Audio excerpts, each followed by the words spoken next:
February 21st, 1863. Patrick was discharged for his wounds at Fredericksburg, and I've been breveted to second lieutenant to take his place. All this means to me is an increase in the responsibility to more men to whom I can't even promise their own lives. Thousands of men are not merely soldiers to me who enlisted with them, marched, fought and survived with them for 2 years now. How can I endeavour to inspire trust in them? Me who marches to battle armed with my flask. All those thin-lipped old suffragettes and ministers they send round. Have they ever lost 20 friends in a day? Have they heard the screams of the wounded left on the field at night as they try to fend off the dogs and the wild pigs when they come out to feed? Who wants clarity of mind when this is all the company once thought will afford? What use is it at all? How can I face my men? I've nothing to give. No answers for their questions, only questions of my own. I feel God has abandoned us to our folly. Left us to the mercy of a bloody monster whose life must be fed by our own. And the more he is fed, the more he demands. More blood, more men. There is no end to this. There never will be an end. But there will be an end. And when it comes, who will be the victor? The one left in the field, still alive to recall the memory of lost friends? Or will the true victor be the one who will die the youthful hero? Never to know old age and senility, never forgotten, never defeated, only fallen for a cause.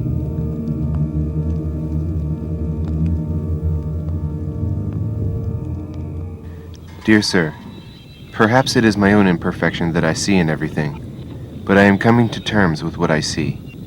The fivefold symmetry of the starfish or the chaos of a coastline. The simple parabola of a rainbow meets the indescribable shape of a cloud. I study film, which combines the scientific patterns of technology with the more complex patterns of nature. I have no control over what I am looking at, yet I've realized that you have total control over how you look. The observer and the observed find a junction in which the framing of the fearful symmetry will find its link. I am making this film to stand as my most complete response to you. But what am I going to say, and what do I have to show? I arise today through a mighty strength, the invocation of the Trinity, through belief in the threeness, through confession of the oneness of the Creator of creation. I arise today through the strength of the love of cherubim, in obedience of angels, in the service of archangels, in hope of resurrection to meet with reward, in prayers of patriarchs, in the predictions of prophets, in the preachings of apostles, in faith of confessors, in innocence of holy virgins, in deeds of righteous men. I rise today through the strength of heaven, light of sun, radiance of moon, splendour of time, speed of lightning, swiftness of wind, depth of sea, stability of earth, and firmness of rock. I rise today through God's strength to pilot me, God's might to uphold me, God's wisdom to guide me, God's eye to look before me, God's ear to hear me, God's word to speak for me, God's hand to guard me, God's way to lie before me, God's shield to protect me, Christ to shield me today against poison, against burning, against drowning, against wounding, so that there may come an abundance of reward.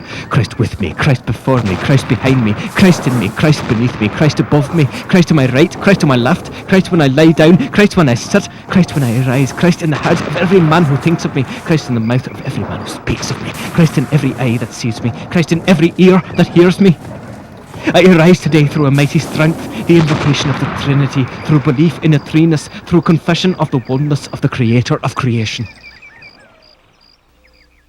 They believe that the sun rose out of and returned to every night this region of darkness, which they called the underworld. Come on in here, real quick. They believe that the sun belonged to this underworld, and that the very source of light itself was at home in the darkness.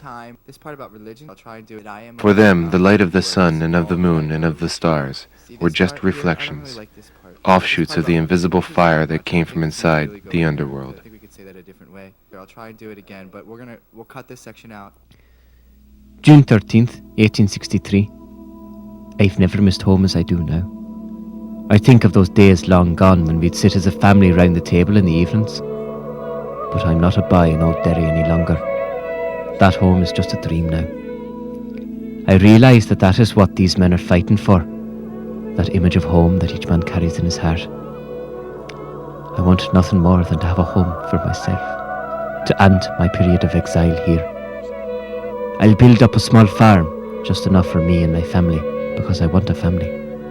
I want someone to go home to wait for me in the evenings, to raise sons with, to spend an autumn afternoon with, when the sun falls through the windows and life seems eternal. I want, when the time comes, for someone to mourn for me gone. These thoughts stir in my heart. But somehow I feel I'm not meant for these peaceful scenes, and perhaps it's best that it be me, who has little to bind me to this world, to be laid on the altar. But I know that a man's fears the night before the battle will beat him more surely than the enemy's fire. Yet I can feel the burning lead and cold chills of death greater now than ever before, and I need to keep telling myself that I'll do what I must when the time comes. I suppose that there could be few better fates for such a lost and disbelieving soul as mine. Perhaps after this brutal life is past, I will win a place among the better thoughts of man. It occurs to me that what I have never understood is that all anyone so unfortunate as to be born into this sad and lovely world can hope for is to be of some use for good. My only prayer is that, if this must be my fate, let me face it bravely. This is all that I can ask.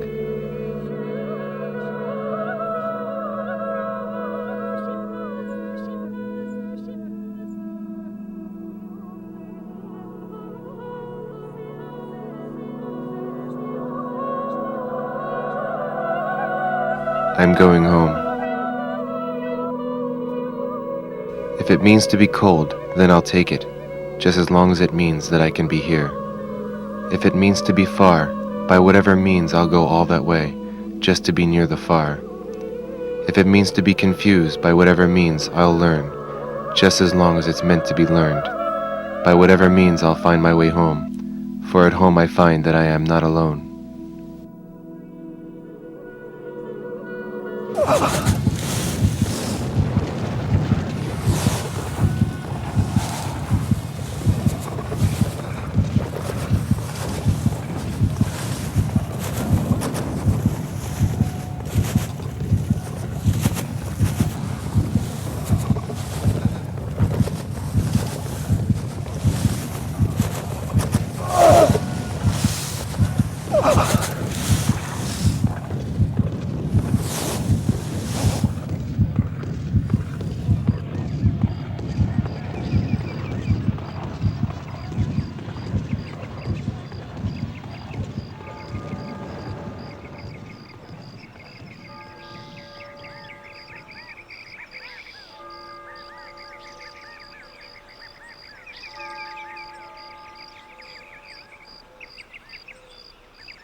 It is here that I end, or it is here that I begin.